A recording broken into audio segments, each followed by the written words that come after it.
사사기 20장 1절에서 16절까지.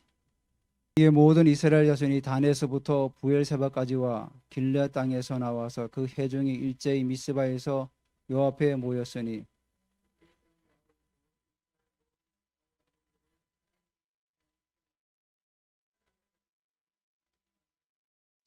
이스라엘 자손이 미스바에 올라간 것을 베냐민 자손이 들었더라. 이스라엘 자손이 이르되 이 악한 일이 어떻게 일어났는지 우리에게 말하라 하니 사람들이 나를 치러 일어나서 밤에 내가 묵고 있던 집을 에워싸고 나를 죽이려 하고 내 첩을 욕보여 그를 죽게 한지라.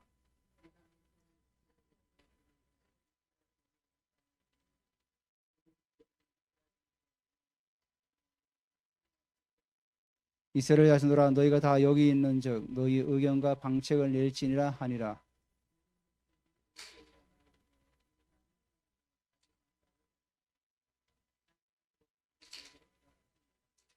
우리가 이제 기브아 사람에게 이렇게 행하리니 곧 제비를 뽑아서 그들을 치되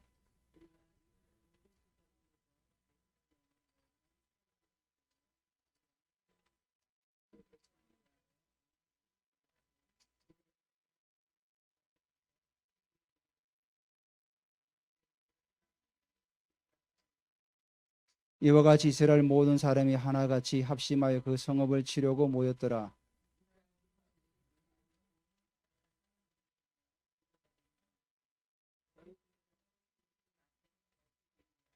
그런즉 이제 기브아 사람들 곧 그 불량배들을 우리에게 넘겨주어서 우리가 그들을 죽여 이스라엘 중에서 악을 제거하여 버리게 하라 하나 베냐민 자손이 그들의 형제 이스라엘 자손의 말을 듣지 아니하고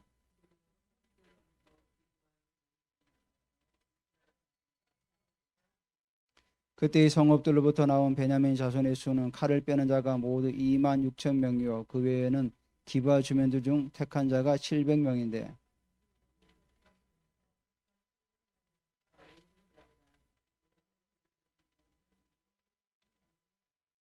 아멘.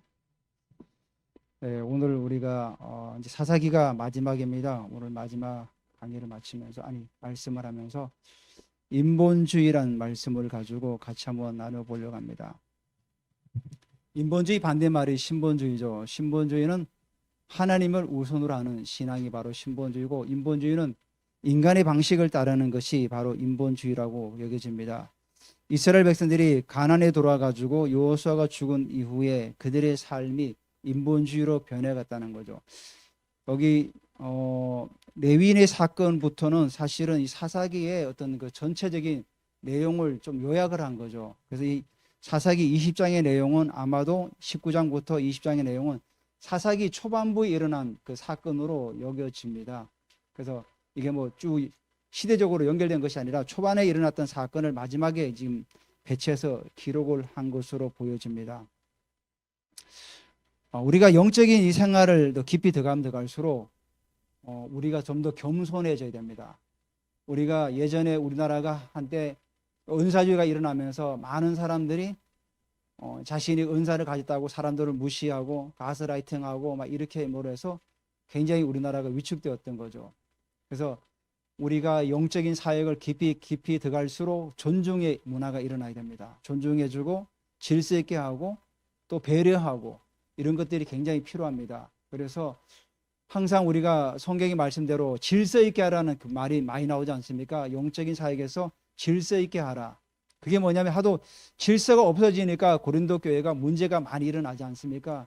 그래서 이런 부분에서 우리가 질서 있게 사역을 하는 게 너무 중요하다고 여겨집니다. 그래서 우리는 항상 예수님께 정렬되어 있어야 됩니다. 가정에서 자녀가 부모에게 순종하듯이 또 모든 일에 질서 있게 영적인 사역을 해나갈 때 우리가 계속해서 이 사역을 감당할 수가 있습니다. 만약에 이게 질서가 없고 권위에 순종하지 않고 여러 가지 일이 일어난다면 이 사역을 할 수가 없는 거죠. 그래서 저나 여러분이나 우리가 이 모든 일에 있어서 질서 있고 존중하고 배려하고 또 하나님의 권위에 순종하고 또 그런 어떤 교회 질서 안에 우리가 이 모든 일을 이뤄나가면 너무나 좋을 것 같습니다. 그래서 인본주의라는 이 말씀을 우리가 들으면서 우리 시대가 지금 민주주의가 아닙니까? 민주주의는 헌법의 기초에서 자유와 민주주의, 자유와 어떤 평등을 이뤄나가는 사회가 민주주의 아닙니까? 근데 교회는 민주주의보다 한 단계 높은 하나님이 주의죠. 하나님이 세상의 헌법 위에 하나님의 말씀이 있는 거죠. 그래서 말씀이 교회를 이끌어가고 말씀이 우리를 이끌어가는 어떤 그런 방식이죠. 그래서 교회는 민주주의도 물론 필요하겠지만은 하나님 중심, 신본주의의 어떤 그런 신앙을 가지고 우리가 살아가야 된다는 거죠. 우리가 이런 신본주의를 살아갈 때 영적인 의지를 우리가 늘 더 우리가 근육을 길러야 된다는 거죠. 영적인 근육. 우리가 육신의 연습은 약간의 유익이 있지만 영적인 연습은 더 큰 유익이 있다고 우리에게 말씀하고 있어요. 그래서 우리가 영적인 의지를 우리가 좀 더 계속해서 길러 나가시기를 바랍니다. 가령 예를 들면은 내가 이번 주에는 내가 하루에 한 끼 정도 건식하고 내가 기도해야 되겠다. 이게 영적인 의지죠. 육적인 의지는 뭐죠? 내가 오늘 뭘 먹을까? 물론 우리가 당연히 먹어야 되지만은 이 생각만 가지고 살아가는 거죠. 내일은 어디 가서 놀까? 내일은 또 뭐 맛있는 거 없을까? 이런 것들이 다 육적인 의지죠. 우리 영적인 의지는 내가 좀 더 기도를 해야 되겠다. 내가 좀 더 말씀을 들어야 되겠다. 내가 좀 더 찬양을 들어야 되겠다. 이런 것들이 영적인 의지죠.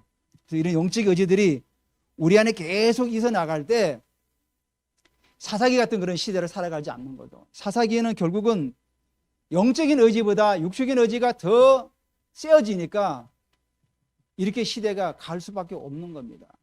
그럼 첫 번째가 부끄러움을 모르는 시대. 우리가 19장부터 봤지만 레위인이 자기가 그 처벌을 두었습니다. 일반 사람들이 처벌 뒀다면 뭐 그래도 그것도 나쁘지만은 그래도 그 시대를 이끌어가는 지도자인 레위인이 처벌 뒀다는 것은 굉장히 사회 지탄을 받아 마땅한 일인데 이분은 부끄러움을 모르는 것 같아요.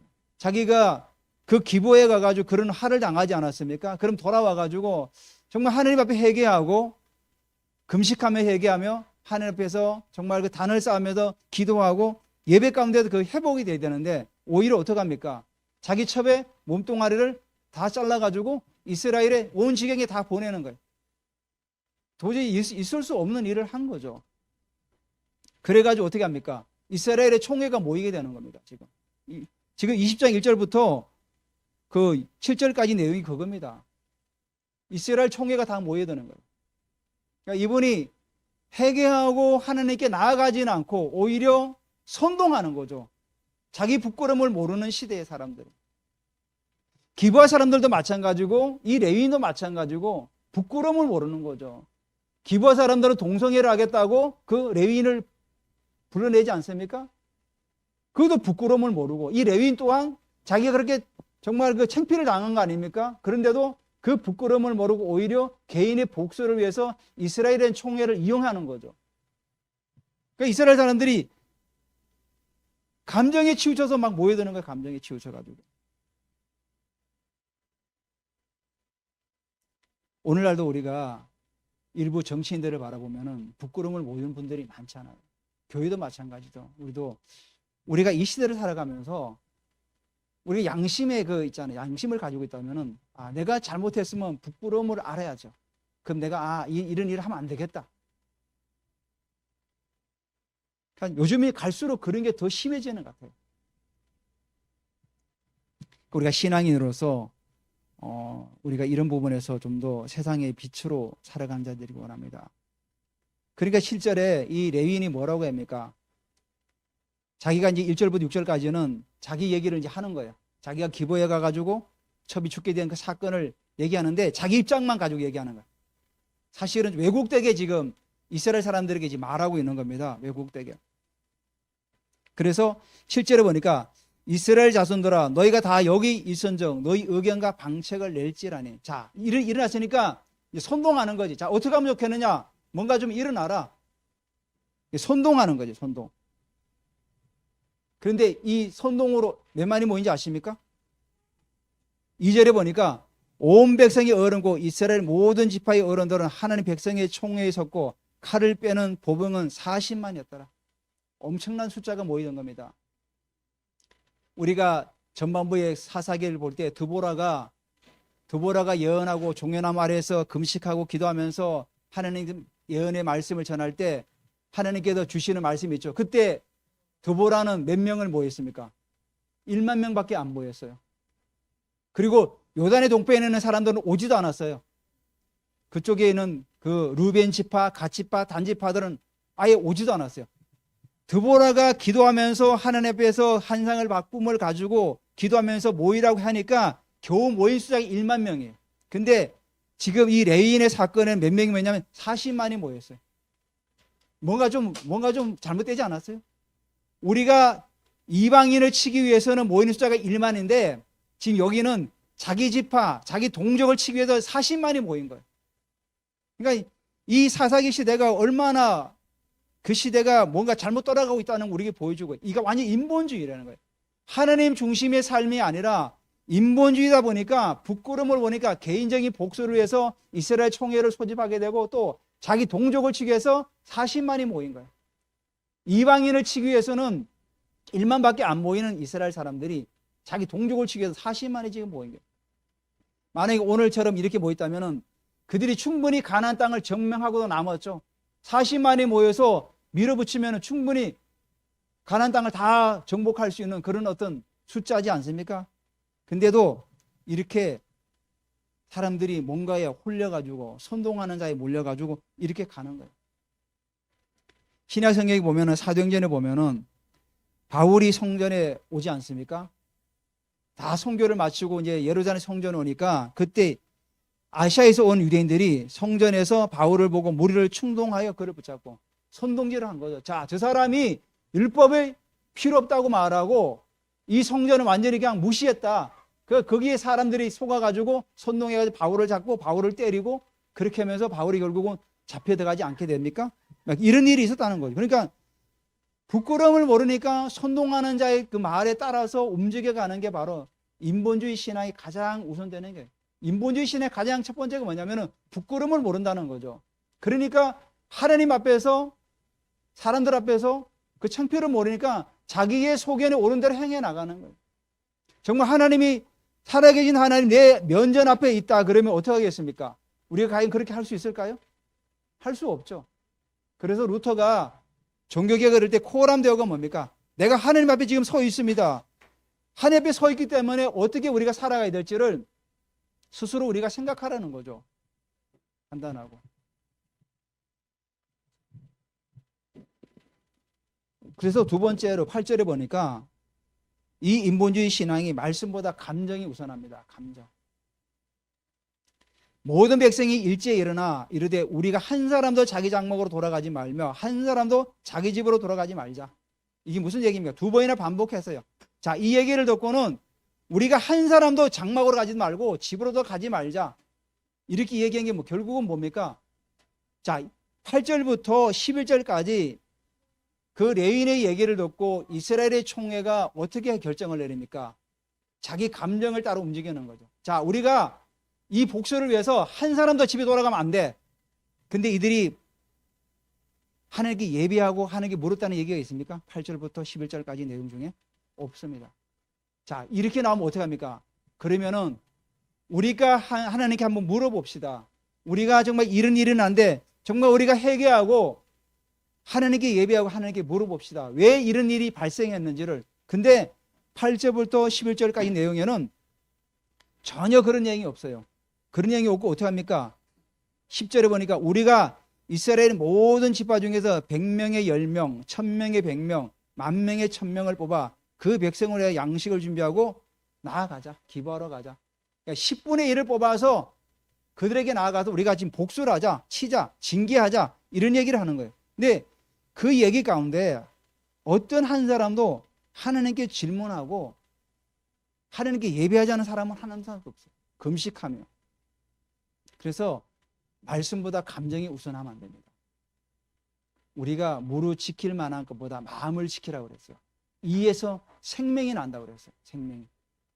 그러니까 이스라엘 사람들이 감정에 치우쳐가지고 지금 징계를 하려는 거죠. 징계 이전에 우리가 하나님께서 계획하신 바가 뭐냐? 왜 하나님께서 이런 환경을 우리에게 만드셨는가를 한번 곰곰하게 생각해야 되는데 그렇지 못하는 거죠. 가령 우리가 신앙생활하면서 가정이나 직장이나 개인적으로 뭔가 어려움이 왔어요. 근데 정말로 마음이 상했어요.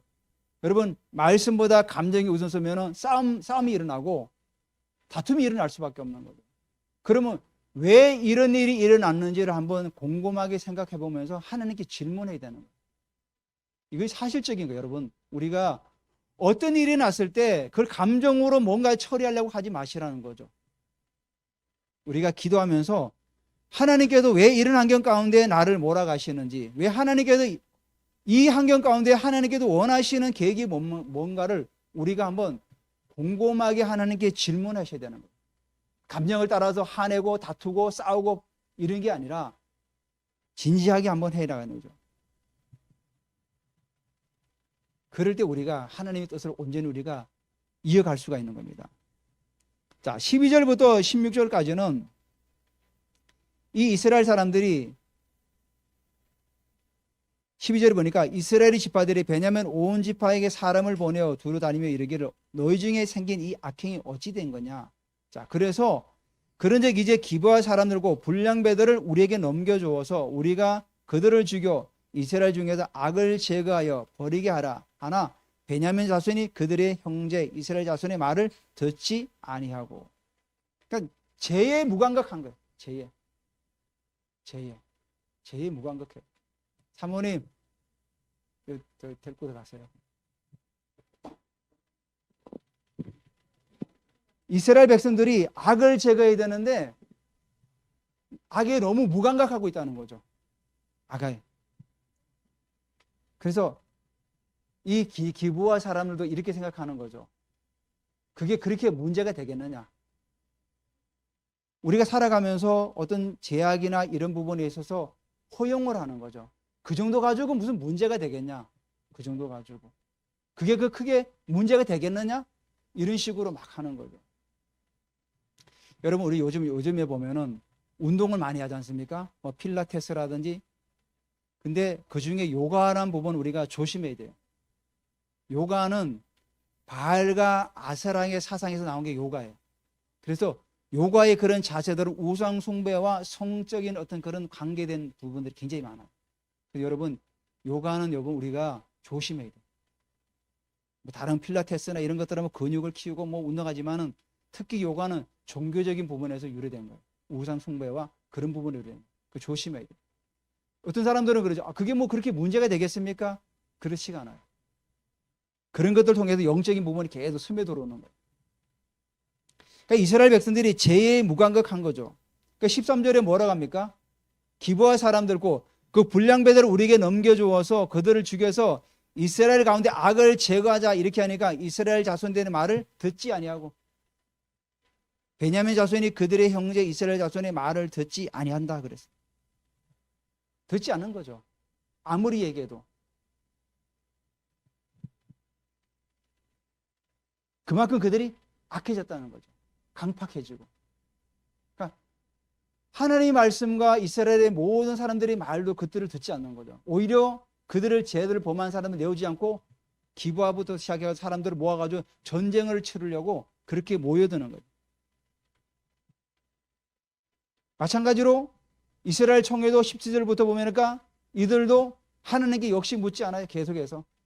베냐민 자손의 이스라엘 사람으로 칼을 빼는 자는 수는 40만이니 다 전사라. 그리고 어떻게 합니까? 우리가 40만에 가면 충분히 우리가 징계할 수 있겠다. 근데 18절에 이스라엘 자손이 일어나 베델에 올라가서 하나님께 여쭈어 이르되 우리 중에 누가 먼저 올라가서 베냐민 자손과 싸우리까 하니 여호와께서 말씀하시되 유다가 먼저 갈지나니. 자, 이 말씀은 어떻게 생각하십니까? 이스라엘 자손이 베델에 올라가서 하나님께 여쭙니다. 하나님께 묻지 않았냐? 근데 이들이 어떻게 묻습니까? 우리 중에 누가 먼저 올라가서 베냐민 자손 싸우리까? 이미 싸움을 결정하고 누가 먼저 가서 싸우느냐 그 부분에서 하나님께 물은 거예요. 하나님께 이렇게 물어야 될 정상이죠. 하나님, 우리가 이 전쟁을 해야 됩니까? 말아야 됩니까? 이게 기초가 돼야 되는데 이걸 빼버리고 이미 전쟁하기로 결심을 하고 누가 먼저 가서 이 전쟁을 치게 하려고 합니까? 그걸 물은 거예요. 그러니까 하나님께서는 너희들이 그렇게 대답하니까 그러면 유다 자손이 먼저 올라가라. 하나님께서 유다 자손이 올라가서 그들을 너희에게 손에 붙이겠다고 말씀하지 않아요. 그냥 올라가라. 너희들이 원하니까 그럼 올라가 봐라. 결국 어떻게 됐습니까? 두 번이나 패하고 돌아오죠. 두 번의 싸움을 통해 가지고 40만에 4만 10분의 1이 다 죽어나가요. 그건 뭐죠? 하나님께서 너희들도 잘못이 있다는 거죠. 물론 기브아도 잘못했지만 너희들도 잘못이 있다. 너희들도 회개하지 않고 너희들도 하나님께 묻지 않고 금식하지 않고 싸우다 보니 결국은 너희도 10분의 1이 결국은 칼에 맞아 죽었고, 베냐민 지파도 나중에 물론 당하지만은 그들도 잘못이 있는 거들. 똑같이 하나님은 잘못이 있다고 그렇게 말씀하고 있는 거죠. 그러니까 드디어 26절에 이제 어떻게 합니까? 이에 온 이스라엘 자손의 모든 백성이 올라가 베델에 이르러 울며 거기서 여호와 앞에 앉아서 그날이 저물도록 금식하고 번제와 화목제를 여호와 앞에 드리고, 두 번이나 전쟁에 이제 패하니까 드디어 어떻게 합니까? 울며 거기서 여호와 앞에 앉아서 그날이 저물도록 금식하고, 회개했다는 거죠. 회개하고 번제와 화목제를 여호와께 드리고, 이스라엘 자손이 여호와께 물으니 그때 하나님 언약궤가 거기 있었고 실로 있던 걸 옮겨온 것 같아요. 그리고 28절에 아론의 손자 엘리야스의 아들 비느하스가 그 앞에 모시고 섰더라. 아론의 손자 엘리야살의 아들 비느하스가 있었다는 그 시대는 그러면 여호수아 죽은 지 10년도 안 됐다는 거예요. 지금 이 비느하스는 광야 시대 때 사람이에요. 광야 때 태어나가지고 그 모압의 그 범죄 때, 그 발람의 범죄 때 이 비느하스가 그 해결한 사람이 바로 비느하스예요. 그래서 비느하스에게 내가 제사장의 그 언약을 주셨죠.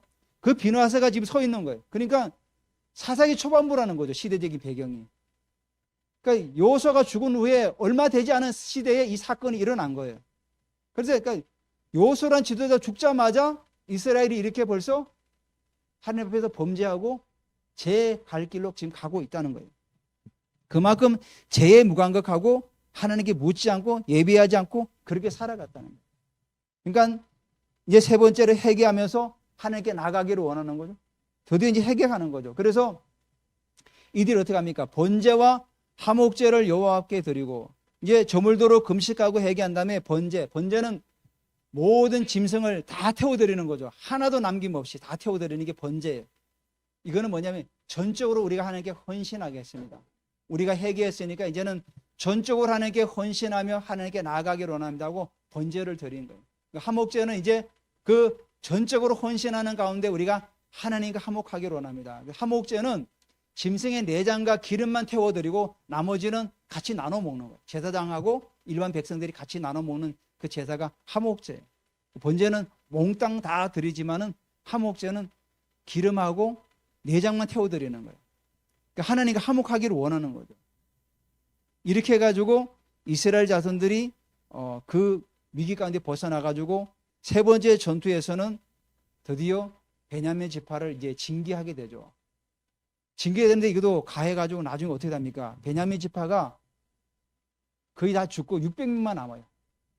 600명 남아가지고 림몬바위에 숨어도 지금 넉 달을 거기 지내고 있어요.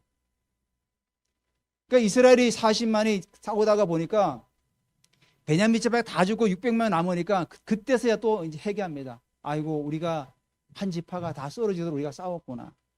그러니까 어떻게 보면은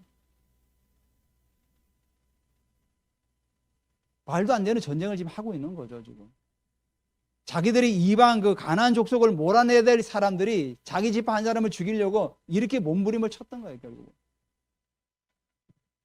그래 나중에 결국은 또 인간적인 방법을 통해 가지고 그 총에 오지 않은 길리앗 야베스 길리앗 주민들을 또 다 가서 멸절을 시켜요. 그러니까 완전 또 악에 또 악을 행하는 악순환이 반복되는 거죠.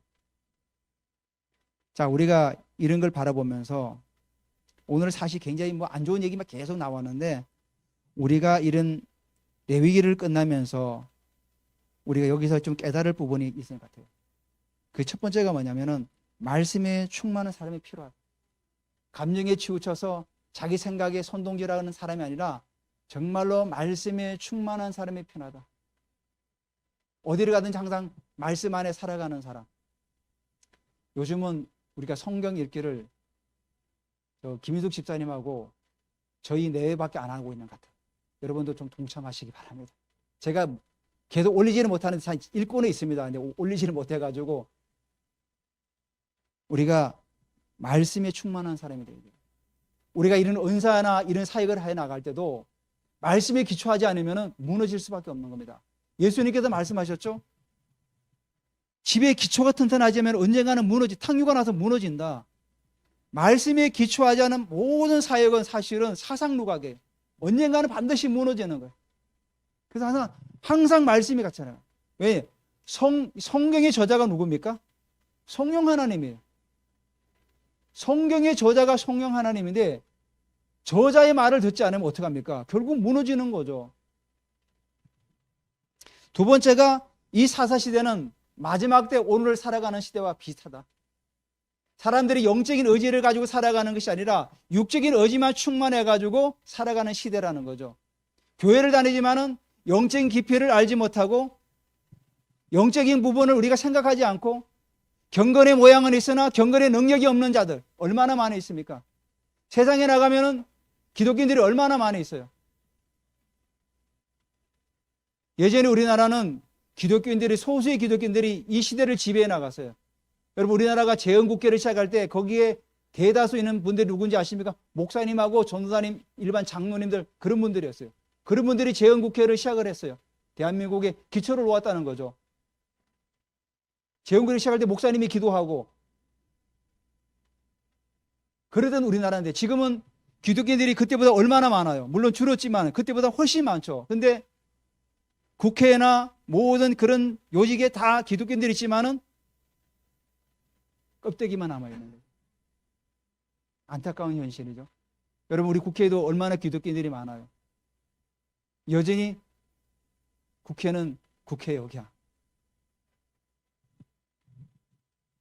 제일 신뢰 못하는 집단이 거기 아닙니까? 바로 이거야. 마지막 때 경건의 모양은 있으나 경건의 능력이 없는 겁니다. 그래서 우리가 경건의 능력을 갖춰야 돼요.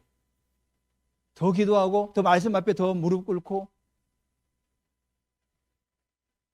우리가 기도할 시간이 많이 없지 않습니까, 여러분들? 여러분, 출퇴근할 때 차에서 기도하세요. 차를 끌고 다니시는 분들은 방언으로 계속 기도하세요. 방언으로 기도하고.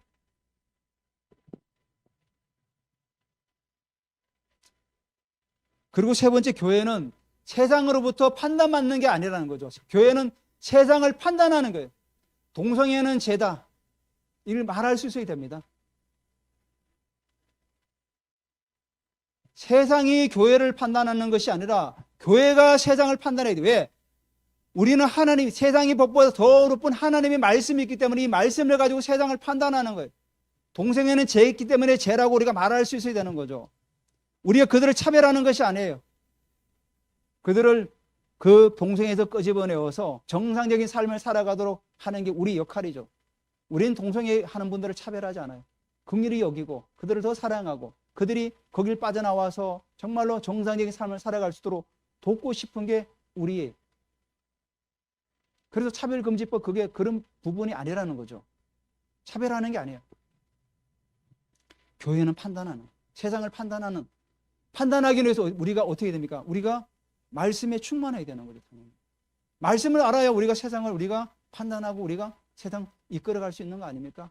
레인이 48개 성읍에서 뭘 했습니까? 율법을 연구해서 말씀을 가르치고 기도하고 백성들이 올바른 길을 가지 않으면 그들을 깨워가지고 그렇게 살면 안 됩니다 하고 그들을 깨우셔야 될 레위인이 오히려 처벌 두고 회개하지 않고 이스라엘 총회를 통해서 자기의 개인적인 복수를 하는 그런 시대가 바로 사사기 아닙니까? 그런 걸 우리가 경계해야 되는 거죠. 그래서 우리가 말씀에 더 충만하고 판단하기 위해서 말씀 앞에 묵상하고 살아가야 되는 거예요.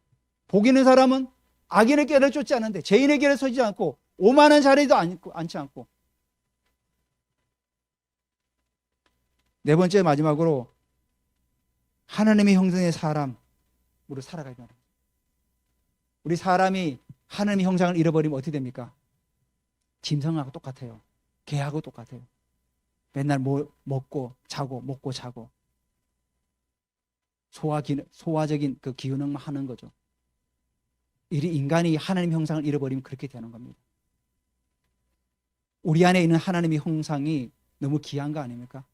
우리는 하나님의 형상대로 지음받은 인간이기 때문에 하나님 말씀 앞에 살아가야 되고 세상 속에서 하나님의 형상을 드러내는 삶을 살아가야 되는 거죠. 짐승의 형상을 드러내는 것이 아니라 하나님의 형상을 드러내는 삶을 살아가야 되는 거죠, 세상에서. 그래서 세상 사람들이 잘못하면 이끌어갈 수 있도록 우리 일터에서도 하나님의 형상을 드러내는 삶을 살아가야 되는 거예요. 우리가 좀 더 기도하고 우리 일터 가운데도 하나님의 영광을 선포하고. 세상은 악합니다. 세상은 우리 말 잘 듣질 않아요. 그래도 그 가운데 하나님의 영광을 선포해 나가는 거예요. 계속해서 선포해 나가는 거예요. 하나님 이곳에 주님의 영광이 임함을 선포합니다. 이곳에 하나님의 나라가 임함을 선포합니다. 이곳에 하나님 나라의 사랑의 원리와 가치가 작동됨을 예수님의 이름으로 선포합니다. 예수님께서 이 땅에 오셔서 제일 먼저 하신 말씀이 그거예요. 회개하라, 천국이 가까이 왔느니라. 회개하라, 하나님의 나라가 가까이 왔느니라. 문 앞에 임박해 있다. 지금 우리가 이 땅에서 가장 추구해야 될 삶이 바로 하나님 나라의 삶이, 하나님의 형상대로 지음받은 사람, 바로 하나님 나라의 삶을 살아가야 되는 거. 하나님 나라를 구현하는 삶을 살아가야 돼. 레위기 사사기 마지막 부분이 이게 다 빠져버린 거예요. 이게 지금 제가 말씀드렸던 부분이 하나도 없는 거예요. 그러니까 사사기 시대가 올 수밖에 없는 거죠. 우리 또한 이렇게 이게 없으면은 우리 또한 사사 시대가 오는 거죠. 이 시대가. 그 어쩌면 이 시대가 사사 시대를 살아가고 있는 거나 마찬가지예요. 우리가 이걸 놓쳐버리면은, 제가 마지막에 했던 4가지 부분을 놓쳐버리면은 똑같이 우리도 사사 시대를 살아가는 거예요. 이 시대가. 우리는 신본주의 신앙으로 계속 영적인 의지를 가지고 다가가서 우리가 이 교훈을 삼아서 믿음으로 늘 전진하시기를 주님의 이름으로 부탁드립니다.